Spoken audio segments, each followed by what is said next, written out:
नमस्कार. आजच्या व्हिडिओमध्ये मी तुम्हाला अधिक महिन्यामध्ये धोंडे जेवणासाठी आपण कोणाकोणाला बोलावू शकतो, त्याचप्रमाणे धोंडे जेवणाचे ताट कसे वाढायचे आहे, धोंडे म्हणजे काय, ते कसे बनवले जातात, अशी धोंडे जेवण याबद्दलची संपूर्ण माहिती सांगणार आहे. पण त्याआधी तुम्ही चॅनलवरती नवीन असाल तर चॅनलला लाईक करा आणि सबस्क्राईब देखील करा. कमेंटमध्ये श्री स्वामी समर्थ किंवा ओम महालक्ष्मी नमः किंवा ओम नमो भगवते वासुदेवाय लिहायला विसरू नका. अधिक महिन्यातील धोंडे जेवण हे प्रेम, आदर आणि सौभाग्याचे प्रतीक मानले जाते. 3 वर्षातून एकदा हा अधिक महिना येत असतो. यंदा अधिक ज्येष्ठ महिना हा 17 मे पासून सुरू झालेला आहे आणि 15 जून पर्यंत हा अधिक महिना असणार आहे. अधिक महिना म्हणजेच धोंड्याचा महिना, पुरुषोत्तम मास, त्याचप्रमाणे मलमास या नावाने सुद्धा ओळखला जातो. या अधिक महिन्यामध्ये बऱ्याच गोष्टी केल्या जातात. अधिक मासामध्ये व्रत वैकल्य, पूजापाठ, दानधर्म याला विशेष महत्त्व आहे. अधिक महिन्यामध्ये केलेल्या पूजेचे इतर वेळेला केलेल्या पूजेपेक्षा आपल्याला 100 पटीने जास्त फळ प्राप्त होत असते. अधिक महिन्यामध्ये सौभाग्यवती महिला जोडवी बदलतात. त्याचप्रमाणे विवाहित मुलगी आपल्या आईची ओटी भरत असते. आई सुद्धा आपल्या मुलीला या अधिक महिन्यामध्ये जोडवी करत असते. त्याचप्रमाणे अधिक महिन्यामध्ये एक महत्त्वाची गोष्ट केली जाते ती म्हणजे धोंडे जेवण. या अधिक महिन्यामध्ये लेक जावयाचा मानपान केला जातो. त्यांना धोंडे जेवणासाठी बोलावले जाते. त्याचप्रमाणे धोंडे जेवणासाठी आपण कोणाकोणाला बोलावू शकतो, त्याचप्रमाणे धोंडे जेवणाचे ताट कसे वाढायचे आहे, धोंडे म्हणजे काय, ते कसे बनवले जातात, अशी धोंडे जेवणाची संपूर्ण माहिती आपण आजच्या या व्हिडिओमध्ये पाहणार आहोत. 3 वर्षातून एकदा फक्त अधिक महिन्यामध्ये धोंडे जेवण बनवले जाते. धोंडे म्हणजे काय, तर कणकेमध्ये पुरण भरून त्याला गोल आकार देऊन ते उकडवले जातात किंवा तळले जातात.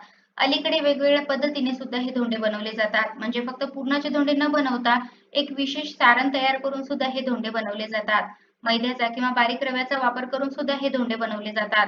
मैद्यापासून किंवा रव्यापासून बनवलेले जे धोंडे आहेत तर ते 4 ते 5 दिवस व्यवस्थित टिकतात.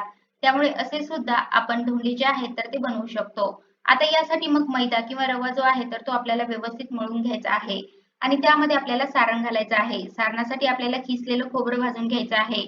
ड्राय फ्रुट्स जे आहेत तर ते भाजून घ्यायचे आहेत आणि ते बारीक करायचे आहेत. त्याचप्रमाणे खसखस, पिठी साखर, वेलची पूड तर या सर्वांचा वापर करून हे सारण जे आहे तर ते बनवायचं आहे.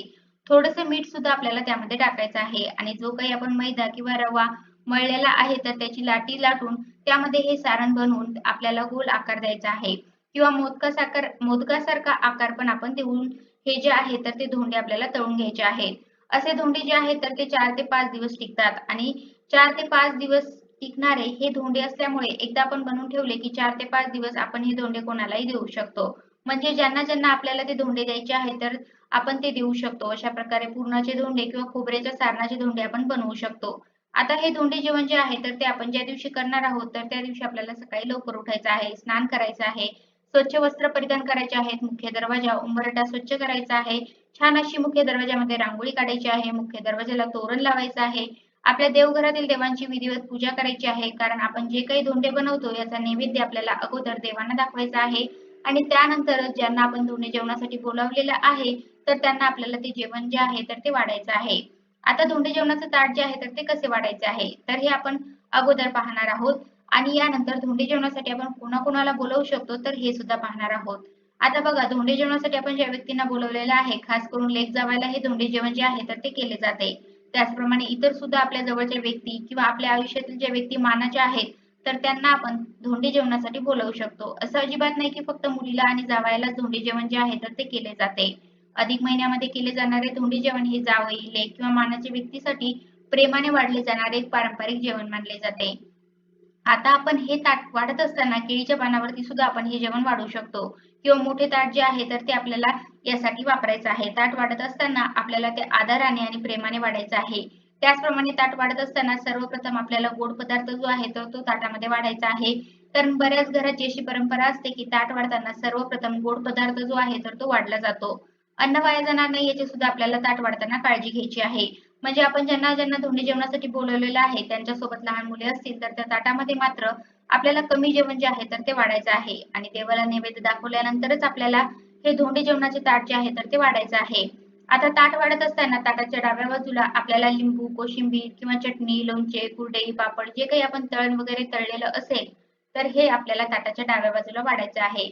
आणि उजव्या बाजूला आपल्याला ज्या काही आपण भाज्या बनवलेल्या असतील, मग आमटी असेल, उसळ असेल किंवा कढी असेल किंवा तूप जे आहे तर ते आपल्याला उजव्या बाजूला वाढायचं आहे. मध्यभागी आपल्याला पुरणपोळी जी आहे तर ती वाढायची आहे. कारण धोंडे जेवणामध्ये प्रामुख्याने आपण पुरणपोळीचा बेत करत असतो. त्यामुळे पुरणपोळी किंवा मग जी साधी पोळी आहे तर ती मध्यभागी वाढायची आहे. भात जो आहे तर तो मध्यभागी वाढायचा आहे. जे काही आपण धोंडे बनवलेले आहेत तर ते सुद्धा मध्यभागी आपल्याला वाढायचे आहेत. त्याचप्रमाणे भजी किंवा वडे आपण बनवलेले असतील तर ते सुद्धा ताटाच्या मध्यभागी आपल्याला ठेवायचे आहे. आणि वरच्या बाजूला आपल्याला गोड पदार्थ जे आहेत तर ते ठेवायचे आहेत.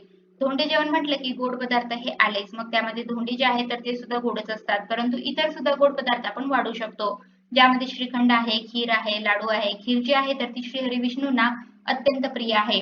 माता लक्ष्मीला खीर प्रिय आहे. त्यामुळे आपण धोंडे जेवण जेव्हा करतो तर त्यामध्ये खिरीचा वापर जो आहे तर तो सुद्धा आपल्याला करायचा आहे.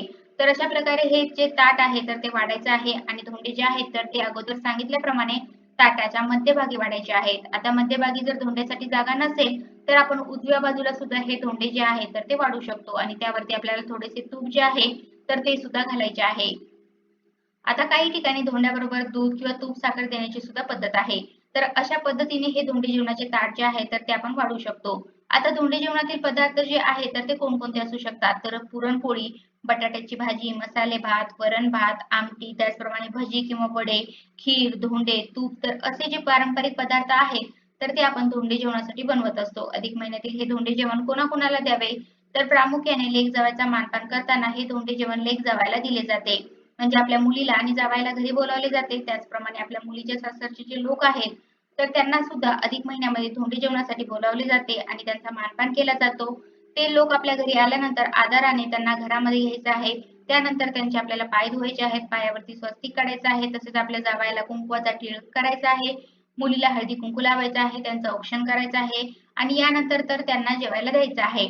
आणि त्यानंतर आपण त्यांना वाण सुद्धा देत असतो. जसं की 30 अनारशाचं किंवा 33 बत्ताशाचं आणि त्यासोबत निरंजन जे आहे तर ते जावयाला वाण म्हणून दिलं जातं. काही भागामध्ये अगदी सोन्या चांदीची वस्तू सुद्धा देतात.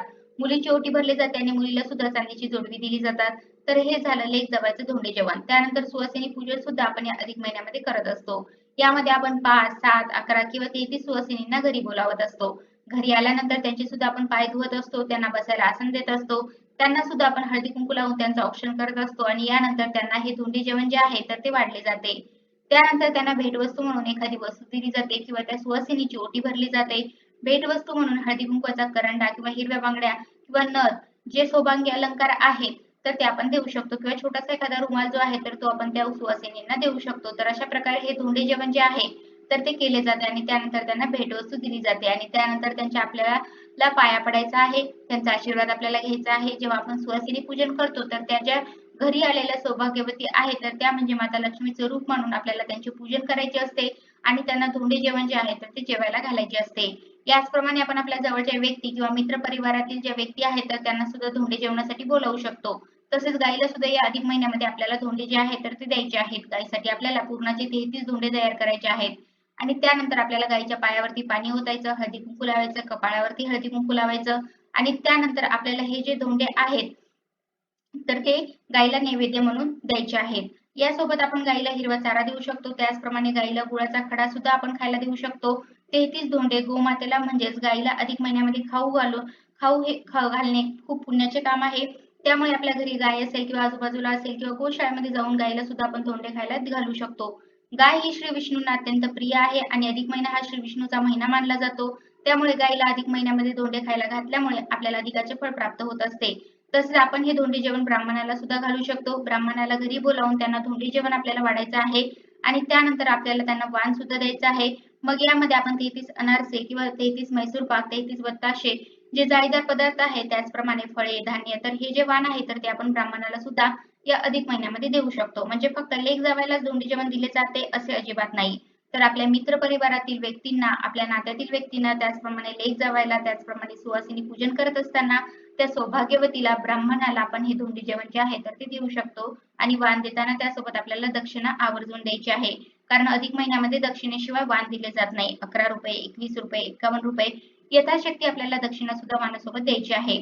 तर अशा प्रकारच्या व्हिडिओमध्ये मी तुम्हाला अधिक महिन्यामध्ये धोंडे जेवणासाठी आपण कोणाकोणाला बोलवू शकतो, त्याचप्रमाणे धोंडे जेवणाचे ताट कसे वाढायचे आहे, धोंडे म्हणजे काय, ते कसे बनवले जातात, अशी धोंडे जेवण याबद्दलची संपूर्ण माहिती सांगण्याचा प्रयत्न केला आहे.